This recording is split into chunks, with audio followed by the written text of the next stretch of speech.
তিরমিজি শরীফ, মেশকা শরীফ, আবু দাউদ শরীফ, বুখারী শরীফ, মুসলিম শরীফ থেকে শুরু করে এমন কোনো খণ্ড নাই যেগুলো না পড়েছি। একটা ভুলের কারণে অনেক কষ্ট পাইলাম আমি আমার এই মনে। বাংলা লোকগানের জনপ্রিয় শিল্পী মমতাজ বেগম, অনেকে তাকে ফোক সম্রাজ্ঞী বলেও ডাকেন। মানিকগঞ্জের ধলেশ্বরী পাড়ের চর দুর্গাপুর গ্রামে বেড়ে ওঠেন এ শিল্পী। বাবা ছিলেন বাউল।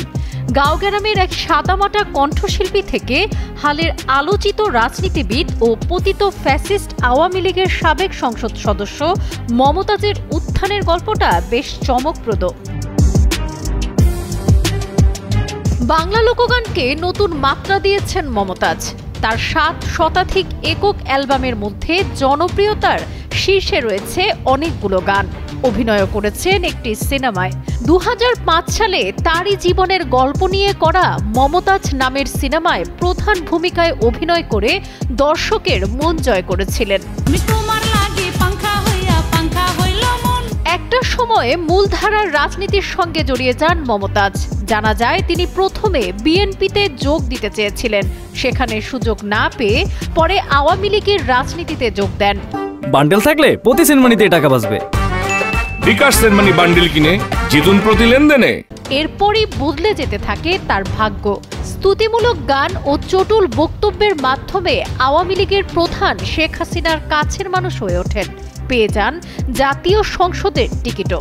আমরা সবাই তারে চিনি, যার তুলনা নাই আমার নেত্রী শেখ হাসিনা, তুলনা যার নাই।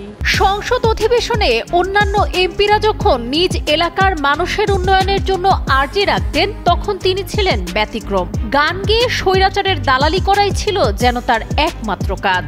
সবার আগে চিন্তা করলো শেখ হাসিনার সরকার, যাতায়াতের প্রয়োজনে বাংলাদেশের উন্নয়নে পদ্মা সেতু দরকার। 24-এর 5 আগস্ট গণ আন্দোলনের মুখে দেশ জুড়ে নারকীয় গণহত্যা চালিয়ে ফ্যাসিস্ট হাসিনা ভারতে পালিয়ে গেলেও তার কিছু দোসর সাবেক এমপি মন্ত্রী ছিলেন এই বাংলার মাটিতেই। তার মধ্যে একজন মানিকগঞ্জ 2 আসনের সাবেক সংসদ সদস্য ও কণ্ঠশিল্পী মমতাজ বেগম, যিনি সম্প্রতি পুলিশের হাতে গ্রেপ্তার হয়েছেন।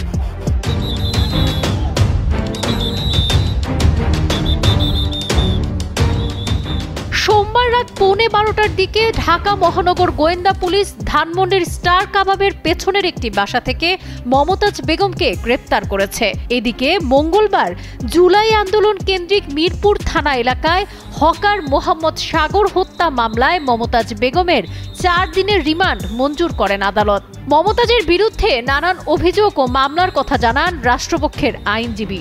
ফ্যাসিস্ট হাসিনার অন্যতম একজন সহযোগী অবৈধ ভোটচোর এমপি মমতাজ বেগমকে একটি হত্যা মামলায়, যাকে আপনার শিল্পী মমতাজ হিসেবে চিনেন, তাকে মিরপুর থানার মডেল থানার একটি হত্যা মামলায় তদন্তকারী কর্মকর্তা আজকে আদালতে উপস্থাপন করে তার বিরুদ্ধে 7 দিনের রিমান্ড প্রার্থনা করে।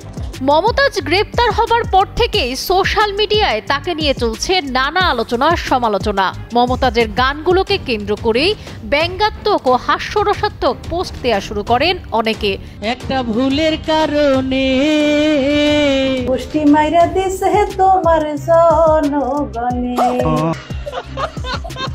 বিভিন্ন সময় দেয়া মমতাজের বক্তব্য নিয়ে কেউ কেউ তাকে বিদ্যুতের ফেরিওয়ালা বলেন, আবার যাত্রাপালার নর্তকী বলেও উল্লেখ করেন। কুরআন হাদিস নিয়েও বিতর্কিত মন্তব্যে জড়িয়েছিলেন মমতাজ। ফেরিওয়ালারা যেমন ঘুরে আর বলে চুরি বলে রাখবেন নাকি ভাই, এরকম বিদ্যুতের অবস্থা আমাদের হবে, আমাদের ঘুরতে হবে যে বিদ্যুৎ রাখবেন নাকি বিদ্যুৎ, তবু আমরা কাস্টমার খুঁজে পাবো না, গ্রাহক খুঁজে পাবো না। সাবরিনা কাজী, কালের কণ্ঠ।